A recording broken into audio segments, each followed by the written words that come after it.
Like करें, subscribe करें और बेल आइकन को जरूर दबाएं ताकि आने वाले वीडियोस आप तक सबसे पहले पहुंचे।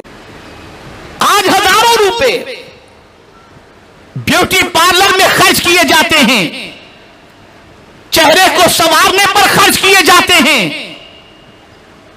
खूबसूरत नजर आने पर खर्च किए जाते हैं। अगर चेहरे पर एक छोटा सा दाग हो जाए या फूंसी निकल आए तो कीमती से कीमती क्रीम इस्तेमाल करके उसको मिटाने की कोशिश की जाती है।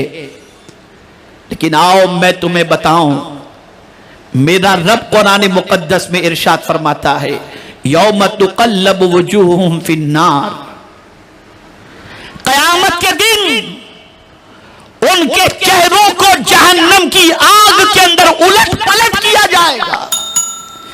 चेहरे का तस्करा कुरान ने किया।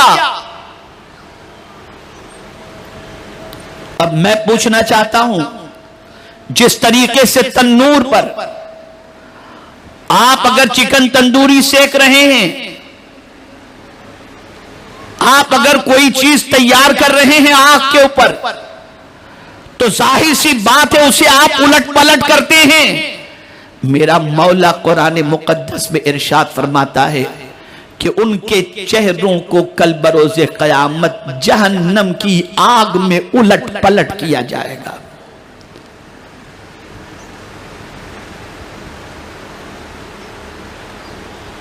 जिनके चेहरे को उलट पलट किया जाएगा वो कुछ कह भी रहे होंगे क़यामत के दिन। क्या कह रहे होंगे? तो कुरान कहता है, यक़ूलून या लैतना अताना अल्लाह व अताना रसूला, वो कह रहे होंगे काश हमने अल्लाह की बात मानी होती और उसके रसूल की बात मानी होती। अगर कोई दुनिया के अंदर चेहरे को इसलिए बना सवार करके निकल रहा है कि लोग उसकी तरफ माइल हो, तो उनके चेहरों को कल बरोज़े क़यामत जहन्नम में उलट पलट किया जाएगा। और फिर वो कहेंगे काश हमने अल्लाह की बात मान ली होती, अल्लाह के रसूल सल्लल्लाहु अलैहि वसल्लम की बात मान ली होती।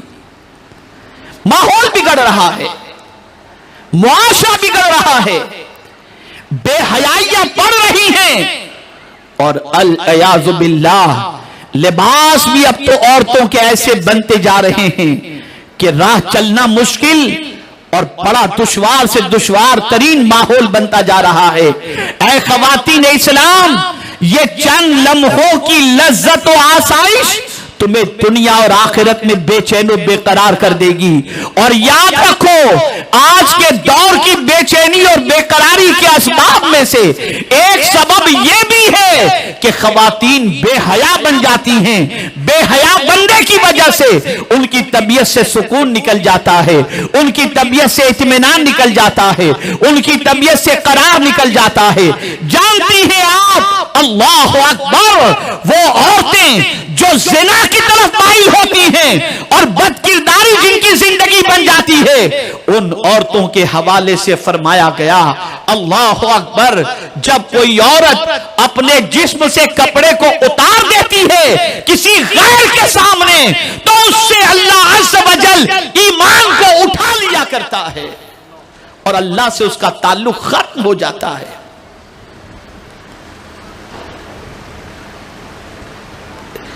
इतना तो सोचो, इतना तो सोचो, रब की बंदी हो और रब की बंदी होने के बावजूद अगर तुम नमाज के लिए उसकी बारगाह में खड़ी हो तो तुम्हारी नमाज उस वक्त तक नहीं हो सकती जब तक कि तुम अपने सर के बाल की सियाही को भी दुपट्टे से छुपा न दो। जब अल्लाह की बारगाह में हाजिर होने के लिए सर के बालों की सियाही नजर ना आए और उसे छुपाने का हुक्म है, तो फिर ये गैरों के सामने जिस्म की नुमाइश, बालों की नुमाइश, चेहरे की नुमाइश जिस्म की, लिबास की नुमाइश, ये कब जायज हो सकती है? क्यों भूल गए रसूल आजम सल्लल्लाहु अलैहि वसल्लम के एहसान को? आज अगर मां के कदमों को कोई चूमता है तो ये मर्तबा मदीने के ताजदार ने अता फरमाया। आज अगर बीवी के हक का कोई ख्याल करता है तो ये मुस्तफा प्यारे सल्लल्लाहु अलैहि वसल्लम की तालीमात का असर है। अगर आज कोई बहन की आबरू का ख्याल करता है तो ये सदका है पैगंबर आजम सल्लल्लाहु ताला अलैहि वसल्लम का कि हुजूर ने ये सब करके दिखाया और रब ने फरमाया तुम्हें किसी को देखने की जरूरत नहीं, जैसा मेरे मुस्तफा ने किया वैसा करो, तुम्हारा काम भी बन जाएगा और इबादत का सवाब भी तुम्हें नसीब हो जाएगा। और याद रखें, हमारी बहुत सारी बच्चियां ये सोचती हैं अगर हम पर्दे की पाबंद रही, हमने शरीयत की पासदारी की, हमने दुपट्टा सर पर सजाया, हमने मुकम्मल लिबास पहने, तो पता नहीं हमारा रिश्ता भी आएगा या नहीं, इज्जत मिलेगी या नहीं मिलेगी। ये आपकी अपनी सोच तो हो सकती है, लेकिन नबी रहमत सल्लल्लाहु ताला अलैहि वसल्लम का फरमान जो है वो इस हवाले से क्या है उसे सुने। आकाए करीम सल्लल्लाहु अलैहि वसल्लम ने इरशाद फरमाया, हया अपने साथ सिवाय भलाई के और कोई चीज नहीं लाती है। यानी जो बाहया हो उसे फिक्र करने की कोई जरूरत नहीं, जिसके पास हया होगी अल्लाह की तरफ से उसकी तरफ भलाई ही भलाई आती रहेगी। ये मेरे आका सल्लल्लाहु अलैहि वसल्लम का इरशाद है। और आप जानते हैं रसूल रहमत सल्लल्लाहु अलैहि वसल्लम ने इरशाद फरमाया, जब परवरदिगार किसी बंदे से नफरत करता है तो उससे हया की चादर छीन लेता है